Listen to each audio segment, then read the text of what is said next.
Hello there, welcome to the Saroy channel, wherever you are in the world, and so much love to each and every one of you. How are you doing? I do hope you're doing incredibly well, and I also hope you're keeping yourself lovely and warm as the weather gets colder. Make sure you go and get yourself those lovely warm drinks, and if you're living in a part of the world where it's getting hotter, keep yourself lovely and cool. Keep out of that hot sunshine. I've got a lovely story for you today that you're going to love. So before we get started, don't forget to subscribe to the channel, click the notification bell and the thumbs up. And let's get started with tonight's story. Dear Sarah and all your lovely listeners, I was about 23 years old at the time and was on a fabulous beach holiday in Southern California with my two best friends, Laura Matrose and Linda Schmidt. We were lying out on our colourful swimming towels, our heads covered in floppy sun hats, our eyes sheltered behind dark sunglasses, while reading our novels, basking in the gloriously warm sunshine, while we twiddled our feet in the soft exfoliating sand of Venice Beach, enjoying the pleasure of the soft granules sloughing our feet. We watched the undulating thunderous breakers crashing to the shore, moving across the sand in soft waves that filled in the footprints where people had once walked with water just moments before, transforming them into faint holes. We marvelled at the sound of the surf crashing as it rolled towards the shore with a plethora of foaming bubbles, along with delighting in the salty smell in the air that you could even taste on your tongue, which was always nostalgic, reminding me that yes, I was on holiday, that this was my opportunity to let my hair down, to run bare feet in the soft sand with the wind blowing against my cheeks, to forget all about my job back home in Charleston. I smiled as people in the water shrieked with delight as they skipped over the waves, some daring to go deeper, to tackle the kind of waves that could duck you under, steal your breath away. It was a gloriously beautiful day. We were soaking up the sun like ravenous sponges, having lathered ourselves down heavily with sunscreen, while we watched some surfers skidding above the waves as they squatted down on their boards, in their wetsuits. They seemed to ride the waves with such an expert grace that was seamless and impressive. I didn't for a moment wish to trade places with any of them. I loved the safety of taking things easily. Risks were to be taken by people braver than myself. "Let's go into the water," I said to Laura. "I'm getting overheated." "Good idea," she said. We both ran into the water, feeling the cool surf washing against our bodies. We were both feeling exhilarated as our wet hair dangled around our faces in rats' tails. Our eyes were red from the sea salt. Our bodies glistened with the ocean's spray. I could feel someone poking me in the back. It was a woman wearing a bright yellow bathing costume standing behind me. I turned around to see a woman in her early 30s. Her dark brown hair was swept back in a neat ponytail, while her olive skin was covered with a generous amount of sunscreen. Her dark brown eyes were studying me curiously, wearing an expression of grave concern. "Excuse me," she said to me in a German accent. "Allow me to introduce myself. My name is Dr. Greta Hoffmann. I'm a dermatologist from Frankfurt in Germany. I see that you have a mole on your back that looks very suspicious. If I were you, I would get it checked out at once." "You think it could be malignant?" I asked, looking horrified. "Let's just say that I would have it checked out if I were you." "Thank you," I said. "Thank you so much for telling me. It's a pleasure. I hope that it is nothing to worry about." "What was that all about?" my friend asked, having seen me engaged in a conversation with the German tourist. "What did that woman say to you? I saw your face growing as white as a sheet." "She was warning me about this mole I've got here on my back," I exclaimed, showing it to her. "The woman is a dermatologist from Frankfurt in Germany. She says I need to get it checked out. She says it looks suspicious. She freaked me out, I'm telling you that." My friend examined my mole. "Well, it does look a bit odd. It is uneven and misshaped, and it has got different shades of colour to it." Suffice to say, that evening in our hotel room, I spent the entire night looking up information about malignant melanomas. I began to realise that my mole looked uncannily similar to the visual examples that had been displayed. I could see my friends' anguished, worried looks as they encouraged me to cut my holiday short in order to get my mole examined by an expert. "Please go home," they begged me. "You need to get that mole checked out as soon as possible." So unfortunately that glorious holiday spent in the sunshine with my two best friends was ruined for me. All I could think about was returning to West Virginia and booking an appointment to see a dermatologist as soon as I possibly could. My dermatologist took one look at my mole and cut it out. The tissue biopsy was then sent to a laboratory. I was to soon learn the dreadful news that I did indeed have the dreaded malignant melanoma. It hit me hard like a kick to the guts. It felt as if my whole world had fallen apart. I was completely dumbfounded. If it hadn't been for that random encounter on the beach with that dermatologist from Frankfurt, I may never have had the mole checked out at all. I could be walking around obliviously unaware that a rampant cancer was growing inside me. A week later, I was sitting in a hospital waiting room for my turn to see the doctor. I glanced around at all the people waiting to see him first, and pondered if they also had cancer. People were just staring into space absently, their faces devoid of any expression. I wondered what they were going to see the surgeon about. What kind of thoughts were whirling around their mind? Were they afraid like I was? I'd never for a moment believed that cancer would ever brush my life.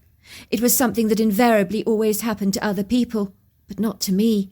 But now I was beginning to realize that I was as vulnerable as the next man to getting ill.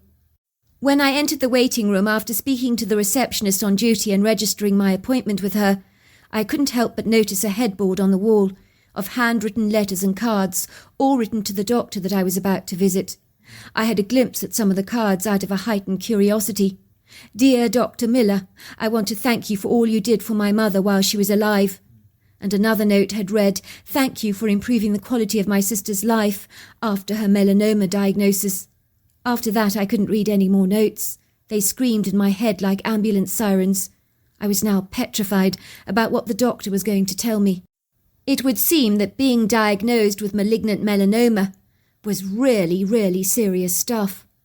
The receptionist called out my name. "Pamela McGee?"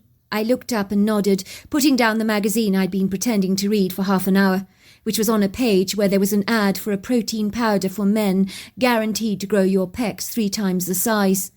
I cast the magazine to one side and got up from my seat. "The doctor will see you now," she said. I nodded and managed to stand up.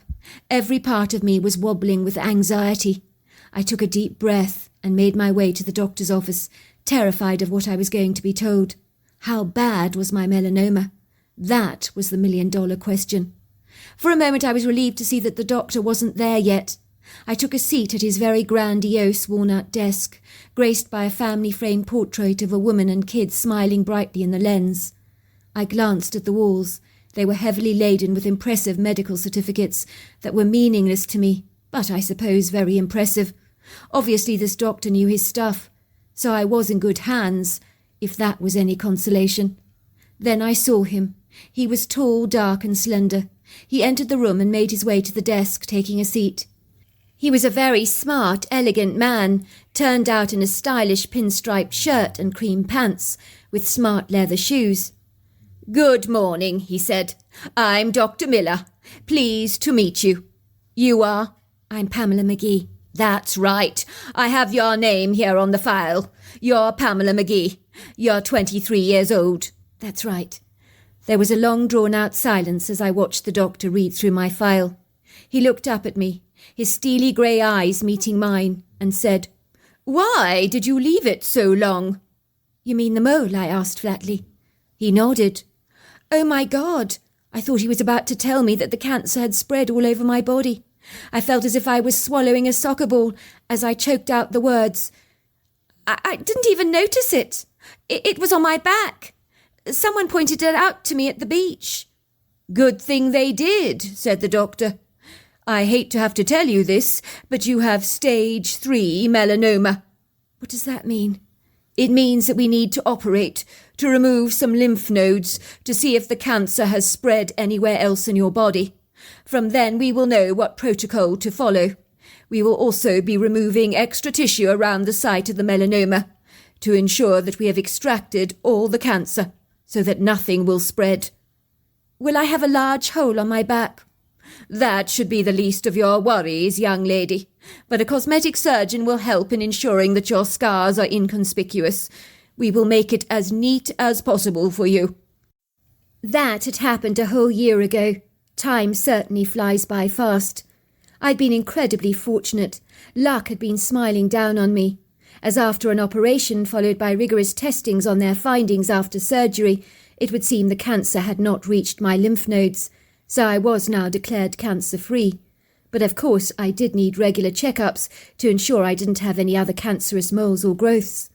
So when I was about 30 years old, my job in Charleston, West Virginia, had become incredibly flexible, which meant I could work from home. So I decided to move to my grandmother's farm, an hour from Charleston.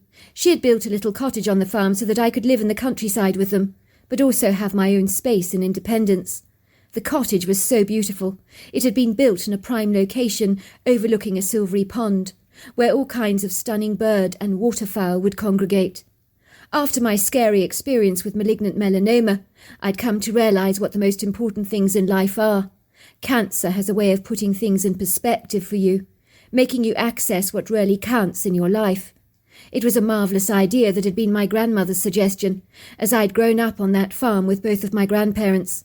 As far as I was concerned, it was the most magical place in the entire world, where all my finest, most beautiful memories were birthed. I'd grown up without a father, as my mother claimed that on a trip to Paris she had met a Frenchman, drunk way too much, and spent an evening of passion with him. It was only when she returned to America that she discovered she was pregnant with me, but she had no way of tracing down my real father. So I can safely say that I'm possibly half French. While I was growing up, my mother was gallivanting around the globe as an international photographer, taking pictures of world events from war-torn parts of the world to exotic places. She took pictures for newspapers and glamorous publications like National Geographic. Due to my mother's high-profile career, I barely got to see her, and in truth I consider my grandmother to have been the real role model in my life, for she was there for me whenever it really mattered, to nurse the scrape on my knee when I took a tumble, or to calm me down with a glass of warm milk when I was having a nightmare. My mother breezed into my life like a captivating, exotic, colourful butterfly that darts from flower to flower and then flies away. It's an age before you see that butterfly again, even though you never forget it, as it makes an indelible impression on you that you simply can't forget. She would bring us fabulous gifts from far-flung, isolated foreign and uncharted locations that she visited, but then she would be gone again. It was like she had itchy feet. She could never stay still for very long. She loved nothing better than embarking upon a new adventure, and our lives in West Virginia held little allure for her. My grandparents' magnificent farm was situated on about 40 acres of sprawling land, with open flowering meadows where cows and horses would graze happily and frolic in the fields. They also owned a plethora of ducks and chickens, and 2 devoted collie dogs that followed my Gramps wherever he went. We lived in an area where many other farms like ourselves also kept horses and cows. We called the old farmhouse a walk in the clouds farmhouse, as we considered home to be such a dreamy place. A place where you could unwind and be yourself. A place where harsh judgments and callous criticisms abandoned you. A place where you were loved and accepted for being you. It was a double-story symmetrical brick and stone building with whitewashed walls, a terracotta roof and pretty sash windows that was built against these high undulating tree-covered hills, overlooking mesmerizing panoramic views of the countryside, where beyond the expanse of flowery meadows where the horses and cows convened, you would see verdant fields and clusters of trees, where they gathered together in congenial groups like old friends. We also had a couple of silvery ponds surrounded by weeping willows, covered in pretty water lilies. On the right-hand side of our property, the woodgrove stretched back for miles, where it continued beyond an old logging road. It was in this area that you would find the indigenous wildlife, from American beavers, chipmunks, foxes, river otters, red and grey foxes, cottontail rabbits, snowshoe hares, possums, voles, bobcats, coyotes, white-tailed deer, and the list goes on. Most of these animals have crossed my path from time to time, so I was fully aware of the vast array of vibrant indigenous wildlife that we had living among us. My grandmother was a very endearing old woman with a warm southern convivial charm and strong old-fashioned values. She ran that farm so smoothly, getting up at the crack of dawn to attend to her farm duties, like feeding the chickens, mucking out the stables, attending to the cows. And age was no barrier or hindrance to her. She was as fit as a fiddle, with the constitution of an ox, as she never got ill. While my grandfather enjoyed spending time out of doors, managing the affairs of the farm, and enjoying a spot of hunting from time to time, he had a particular affinity to bow hunting. One day I remember the next-door neighbour came to visit us. I think I was about 15 years old at the time. Her name was Nellie. She always popped around to our house for a cup of tea and a good old chinwag. That was what we did back then. Her truck rolled down our driveway. The woman got out of the door, slamming it behind her. Nellie was a woman in her early 40s, of a stocky build. She wore her hazel-brown hair in a pigtail, while her flawless sun-kissed skin had never worn a stitch of makeup a day in her life. Not even on the day she married her husband Jed. Some said she should have been born a man, as she was all tomboy and loved nothing better than getting her hands dirty. She liked doing all those man jobs like working under engines and getting her overalls coated in oil, and her face smeared with black marks. She was always a cracking shot with a rifle, and considered a phenomenal hunter. I don't believe there was ever a time when I saw her wearing a dress. She always wore jeans and plaid shirts, and was constantly wearing her husband's clothes. We noticed she came to our front door hobbling on a crutch this morning. She was wearing an impressive plaster cast on her foot, which we couldn't wait to sign with our colourful pens, as you did that in those days. You could scrawl cute little messages on plaster casts of any kind, so that by the time you had the cast removed, it was covered in messy scribbles. My grandmother ran out of the door to help Nellie manoeuvre herself better by linking in with her free arm and guiding her into the farmhouse. "What happened to you?" my grandmother asked her. "I broke my ankle pretty badly," Nellie told us, "but believe me, it could have been a whole lot worse. I'm so lucky to be alive. It was a narrow miss, let me tell you." "Tell me about it, Nellie," said my grandmother, placing a kettle on the hob. "Don't keep us in suspense, will you?" "I'll wait for that cup of tea before I tell anyone anything. I'm gagging for a drink this morning." Nellie took a large gulp of sweet tea, and then began to compose herself. "The trouble is," she said, "what I'm going to tell you is so bizarre. I'm not entirely sure you're going to believe me, but it is the God's honest truth. I was ploughing the field with my husband's tractor, and I got the overwhelming feeling that I was being watched. It was a weird feeling, but I brushed it to one side, telling myself that I was being ridiculous. The next thing I knew is that my tractor hit a tree limb, and I went flying off the vehicle while my tractor was still moving. I was moments away from being run over by the thing. Something like this has never happened to me before. I'm normally so careful with that top-heavy tractor. Everything was happening so quickly, too quickly for me to react. I landed on the ground really hard. I could hear the crack of my bone, so I knew that my ankle was broken. The pain was excruciating.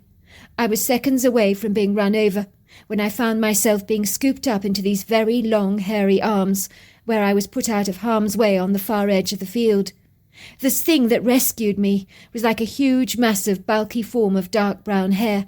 I had no idea what it was. My tractor was still driving itself, so this powerful beast pushed it over on its side so that it became inoperable. I mean, who can push a tractor over like that, I ask you? The creature then glided over to me to check that I was all right.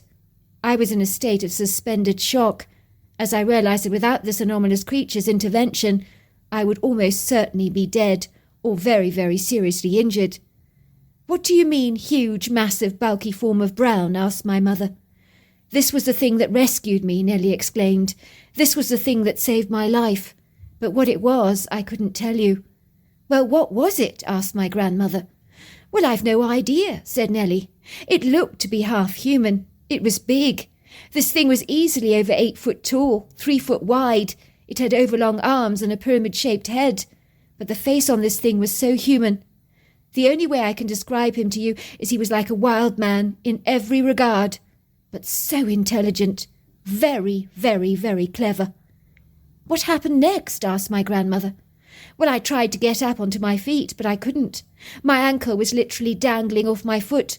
And when the strange creature saw my foot, he let out a shrill whistle, as if to say, 'Wow!' It wasn't a pretty sight at all. In truth, it was really rather grisly. The creature picked me up in his substantial-sized arms and carried me to the farmhouse like a baby.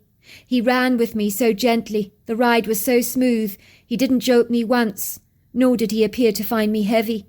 He put me down gently at the front doorstep, studying me through his dark eyes. Those eyes were so incredibly kind. It was as if he was saying, "Are you going to be all right if I leave you here on your own?" I knew my husband was out with the cows, so I perceived he'd be a while. So I pointed to my son's famous 5 book that was lying further away on the ground. The creature brought it to me. He looked at the book and the picture on the front, scratching his head as if he was wondering what the thing was. I said, "Thank you for helping me." I mean, what else could I say? The creature grunted. I do think he sensed my appreciation. I watched him gliding from the green grass of our yard, through the flowery meadow towards a cluster of trees, and then he vanished from my sight. But he moved with such a grace. I then opened my son's Enid Blyton book and began to read it. I knew it would be a while before my husband returned from working with the cows. My ankle was throbbing, but I soon forgot about it, and when my husband returned I couldn't even put that Enid Blyton book down. It was so good. I was completely gripped by the plot. He looked at my foot and asked what the hell had happened to me. I told him my bizarre story, and well, let's just say he looked incredulous. "Well, I never," he kept saying. "Well, I never." He insisted I needed to go to the hospital at once, and well, let's just say the rest is history. "But I don't understand. Why weren't you afraid of this strange creature that rescued you? By all accounts, it was massive. You don't even know what it was." I didn't have time to be afraid. Everything happened so fast, like it does in a road traffic accident. It felt like a long time, but in reality it only took a few seconds. I couldn't even meditate on anything that was happening to me. The creature had whisked me up in his arms. It felt surreal, as if I was caught up in a dream. So I guess my ability to react was suppressed, as it is when you're in a dream state. But when I realized that this thing was helping me, I wasn't afraid anymore. When my grandfather came home that night for dinner, my grandmother could not wait to tell him about Nellie's remarkable story. "You're not going to believe it, Johnny, but I've got a weird tale for you that you're going to find so shocking." "I'm not easily shocked, woman," my grandfather teased, as he tucked into his mashed potato and chicken casserole. "Out with it. Let's see if you can ruffle the feathers of your man, shall we?" Well, Nellie fell off her tractor when she was ploughing. She bumped into some old tree fall and went flying over the tractor, landing in its path. The tractor was about to roll over her, but this humanoid hairy creature rescued her. It even disengaged the tractor and literally pushed the whole thing over. Imagine how strong you have to be to do that. "I've seen one of those hairy creatures," my grandfather said, "on this very farm when I was a young boy." "So you believe Nellie's story?" "Without a doubt." He pushed his food away and pulled out his pipe and began to smoke. "I grew up on this farm as a young boy. I've seen things I can't explain. But one day when I was about 8 years old, I remember seeing this tall, shadowy silhouette walking in the creek. It was so big, on closer inspection I realized I was seeing a giant hairy man. This thing was ginormous. He was literally diving under the water, using his bare hands to catch a fish. I was watching him enthralled from behind a tree. I remember thinking that I'd tried that stunt before, on many occasions. There is no way that a giant could catch a fish with his bare hands. Why do you think we have bait, nets, fishing rods, even spears? Because fish are not that easy to catch, that's why. I was astounded because this hairy giant was so fast he grabbed a large fish from under the water. It was thrashing around in his hands. He whacked the wiggling fish against his chest, and it stopped moving. And then he paddled to the edge of the creek and sat on his haunches on the ground and began to tear the fish apart in his hands and to eat it raw. I was so stunned, I quickly went back to call my brothers to show them what I'd seen. But by the time I returned to the creek, the hairy man had all but vanished, so my brothers thought I was making it all up. But I knew what I'd seen. I remember for weeks afterwards trying desperately to catch a fish under the water with my bare hands like he had done, but I couldn't. I even made a spear, but I didn't succeed. So in the end I had to resort to fishing with a rod. I never forgot that hairy man, all the way he caught that fish." "So these hairy men are real?" my grandmother asked. "They are real," my grandfather confirmed. I'd forgotten all about this when I moved into the cottage on my grandparents' farm. I was able to work from home and only needed to pop into Charleston twice a week. It had been about 8 years since my melanoma scare. I'd long since forgotten about it and moved on with my life. One morning in early spring I was awoken to my alarm clock trilling away noisily. I slammed the pillow over my ear to block out the sound, but the damage had been done. I was wide awake. I audibly groaned as I saw the huge pile of paperwork I had to get through with the note in red reminding me of the looming deadline. I've always been a bit of a procrastinator, so the idea of doing all that work made me feel nauseously sick. I made myself a cup of coffee, hoping that the caffeine in my system would somehow energize me, but no such luck. The paperwork on the desk looked about as appealing as a plate of chopped liver first thing in the morning.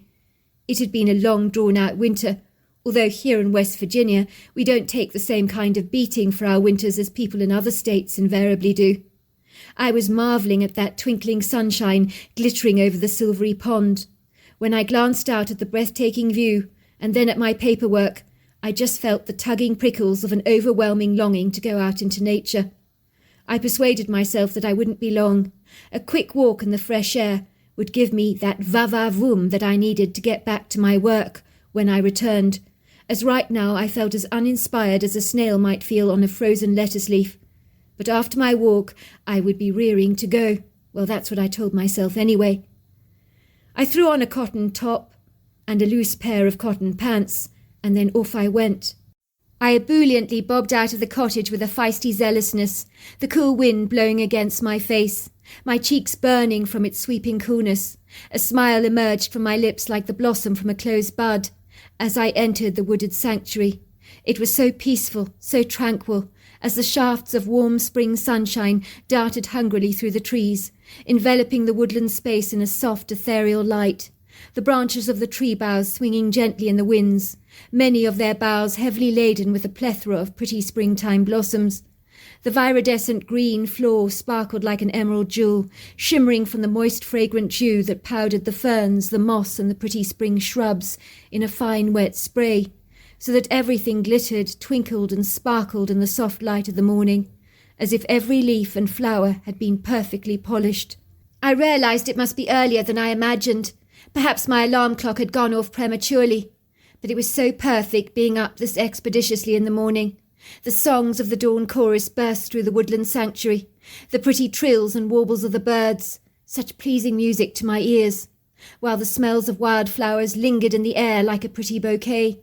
I moved through the woodland space, suddenly realizing I wasn't alone. I could feel eyes boring into my back. I turned around, studying the area where I was standing, but saw nothing there. Silly me, I told myself, as I moved forward into the forest. But with every single step, something else appeared to be following me. I turned around, stopping dead in my track. "Who's there?" I called. "Who's there?" But the echo of my own voice kept returning to me. It was then that through the veil of the green undergrowth and thin saplings that I saw a dark silhouette, and through the leaves a pair of brown eyes appeared to be studying me.